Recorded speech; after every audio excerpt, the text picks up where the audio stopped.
Assalamualaikum warahmatullahi wabarakatuh. Salam sejahtera untuk kita semua. Rekan-rekan mahasiswa dari Universitas Pamulang, bertemu lagi dengan Bapak Herdi Wismanjaya untuk mata kuliah Kriminologi dan Kenakalan Remaja. Rekan-rekan mahasiswa, kalau kita flashback ke belakang pada pertemuan ke-1 dan pertemuan kedua, kita masuk pada pertemuan ketiga. Kalau kita lihat di rencana pembelajaran semester kita, pada pertemuan ketiga kita akan membahas mengenai ruang lingkup kriminologi, kejahatan, rumusan kenakalan, dan tingkah laku yang menyimpang dalam kontrol sosial masyarakat sosial. Nah, untuk itu mari kita lihat bersama teori dan juga materi yang akan kita sampaikan dalam pertemuan ketiga kita untuk mata kuliah kriminologi dan kenakalan remaja. Nah, rekan-rekan mahasiswa, dalam sosial kontrol yang ada pada pertemuan ketiga kita mengenai apakah manusia itu adalah makhluk sosial, apakah manusia itu tidak bisa berdiri sendiri, apakah manusia itu tidak bisa hidup tanpa didampingi orang lain, dan sebagainya. Maka dalam hal ini kita akan memahami tentang teori-teori kontrol dalam masyarakat yang majemuk yang ada dalam materi mata kuliah kita ini. Nah, rekan-rekan, dalam teori kontrol sosial, tertarik pada pertanyaan mengapa sebagian orang taat pada norma dan mengapa juga ada beberapa orang tidak taat terhadap norma-norma yang telah ditentukan serta norma-norma yang telah ditetapkan dalam masyarakat yang majemuk untuk mata kuliah kriminologi kita dan kenakalan remaja pada pertemuan berikut dan berikutnya itu. Nah, orang akan taat pada suatu aturan, orang akan taat dalam sebuah norma apabila orang itu mengikuti dan meyakini norma dan ketaatan aturan itu ada dalam masyarakat yang homogen. Saya ulang, homogen itu satu, dengan nenek moyang yang sama, leluhur yang sama, serta dari keturunan yang sama. Nah, apabila nilai-nilai norma, nilai-nilai sosial dalam masyarakat kontrol itu sudah ada orang ketiga, dalam hal ini berbeda, apalagi kalau sampai dengan heterogen. Nah, dalam pengklasteran ilmu sosial, dalam majemuk wilayah ilmu kontrol sosial, adanya masyarakat yang majemuk, adanya masyarakat yang heterogen menyebabkan kontrol sosial itu dalam ilmu kriminologi itu menjadi bias. Misal seperti ini.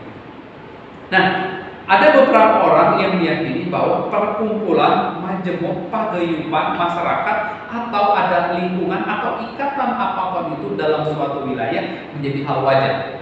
Nah, kita ada di Jabodetabek, kita di kota metropolitan, tentu hal itu terjadi pada kita. Ada orang Padang, ada orang Minang, ada orang Medan, ada orang Jawa, ada orang Sunda dan sebagainya.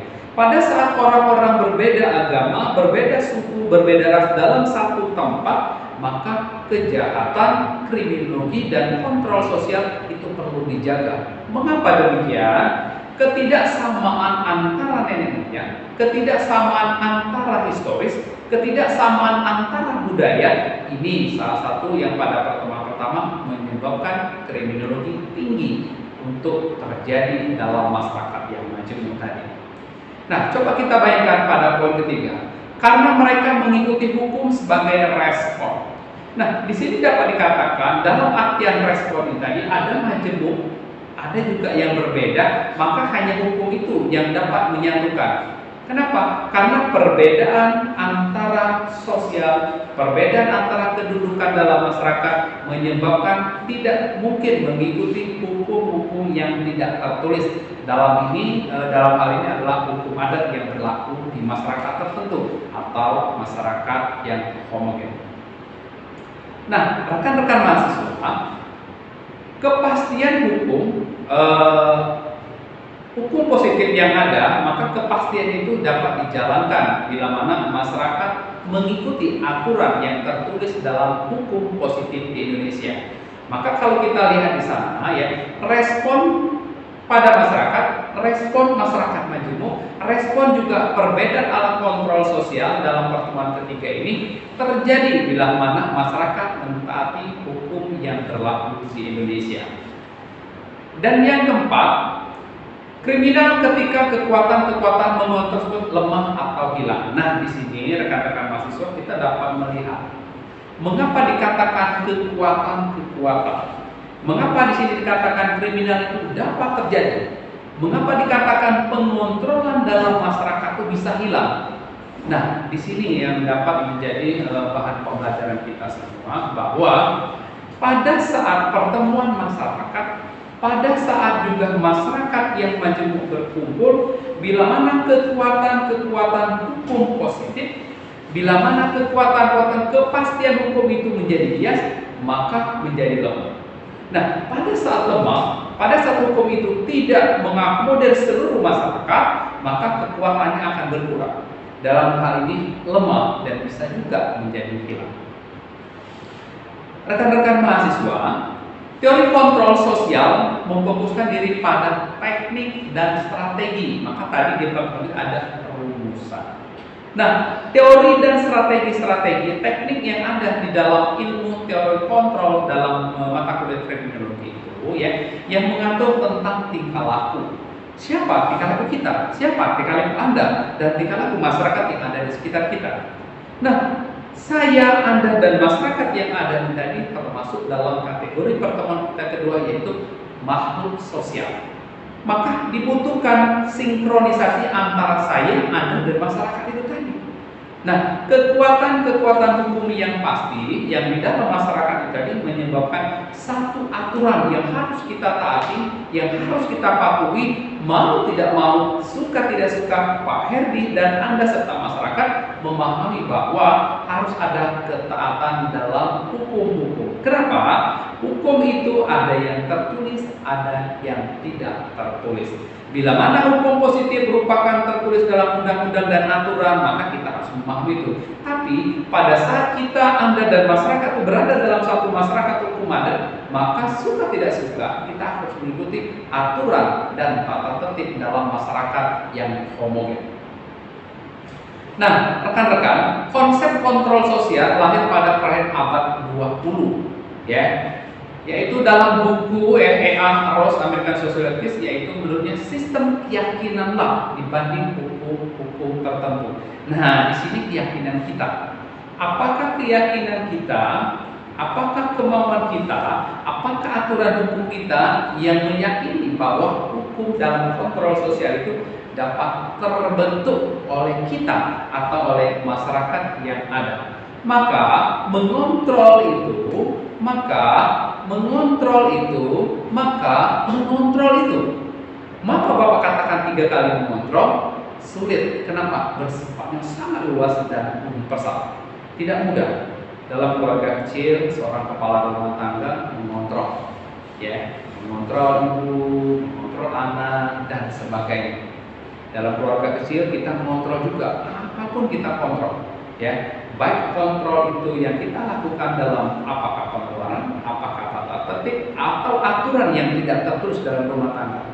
Maka dengan kata mengontrol secara global, secara besar tadi, maka tidak mudah dan akan sulit dalam perjuangan hidup ilmu kontrol sosial.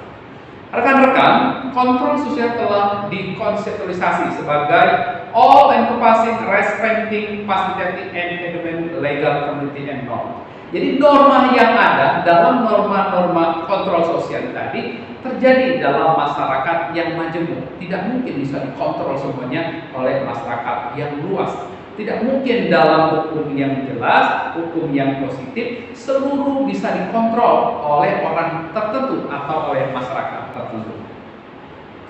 Nah, rekan-rekan, pada pertemuan ketiga ini kita juga melihat apakah sistem formal untuk mengontrol kelompok-kelompok itu bisa terjadi bias atau lanjut dalam masyarakat sosial. Nah, sistem hukum, undang-undang, dan penegakan hukum, 3 hal yang berbeda itu bisa juga mengakibatkan apakah kontrol sosial itu dapat terjadi pada kita atau pada Anda atau masyarakat yang Bapak katakan tadi. Yang kedua, kelompok-kelompok kekuatan di masyarakat. Nah, dalam masyarakat yang majemuk itu pasti ada kelompok-kelompok. Apakah dia kelompok marginal? Apakah dia termasuk kelompok sosial? Apakah dia termasuk kelompok profesional di sini? Maka kelompok kekuatan-kekuatan yang di masyarakat itu menyebabkan juga dalam ilmu kontrol sosial pada pertemuan kita ini menyebabkan masyarakat punya kekuatan masing-masing, punya juga grade masing-masing, dan punya basically untuk membuat kontrol dalam masyarakat tertentu yang cukup besar. Dan yang ketiga, arahan-arahan sosial dan ekonomi. Nah, rekan-rekan mahasiswa, kalau kita melihat arahan-arahan sosial dalam ekonomi, tentu kontrol itu ada di dalam pemerintah, ya, ekonomi, agama, dan sebagainya. Tapi ada juga ya, dalam ilmu kontrol sosial itu tidak bisa semuanya dilakukan oleh negara, dalam hal ini pemerintah yang berkuasa. Tentu ada tadi mindset dari masyarakat, ada yang dikontrol oleh kekuatan-kekuatan masyarakat yang ada di sosial, yang wilayah yang sangat besar tadi. Nah, rekan-rekan, kemudian pada ilmu kontrol sosial yang kita pahami, contrition, ya. Kalau kita lihat ya dalam ilmu-ilmu sosial dan juga dalam ilmu teori-teori kita, ya, baik itu menurut Robertson, menurut David, dan kemudian lain-lainnya, kita bisa melihat di sini ya garis benang dari para peneliti terdahulu atau para ahli tentang social control. Ya, semuanya berpandangan bahwa secara harfiah bahwa ilmu teori kontrol sosial ini tadi tidak bisa juga dilepaskan oleh ilmu-ilmu dan pendapat-pendapat dari para ahli yang kita lihat. Maka kalau kita lihat di sini ya, ini dapat dari Walter Cerekes. Nah, sama dengan pendapat-pendapat yang cuma secara normatif itu dibesarkan kembali, kemudian diambil garis benang merahnya adalah dikombinasi antara ilmu sosial, dikombinasi antara masyarakat yang umum dalam ilmu kontrol sosial masyarakat tadi. Nah, sejatinya sama, benang merahnya kita akan ambil merah bahwa manusia itu adalah makhluk sosial dalam hal ini. Maka secara bersama-sama cenderung mengisolasi seseorang, baik itu dari dorongan ataupun tarikan itu. Nah, pada pertemuan ketiga ini, Bapak, kombinasi benang merah dari para ahli tadi mengatakan bahwa ini ada cenderung mengisolasi. Ya, kita akan ketemu pada pertemuan 4 berikutnya ya. Jadi rekan-rekan dalam pertemuan ketiga mengontrol tentang ilmu sosial ini sangat besar, teorinya juga dari Eropa kontinental, banyak hal yang telah kita dapatkan. Maka kita akan bertemu lagi pada pertemuan berikutnya. Sekian untuk pertemuan kita yang ketiga ini. Rekan-rekan yang tetap semangat untuk kuliah, mari kita berjuang demi sejarah kita, sejarah Anda, dan sejarah masyarakat. Bersama Pak Herdi, mata kuliah Kriminologi dan Kenakalan Remaja. Sekian, terima kasih. Wassalamualaikum warahmatullahi wabarakatuh.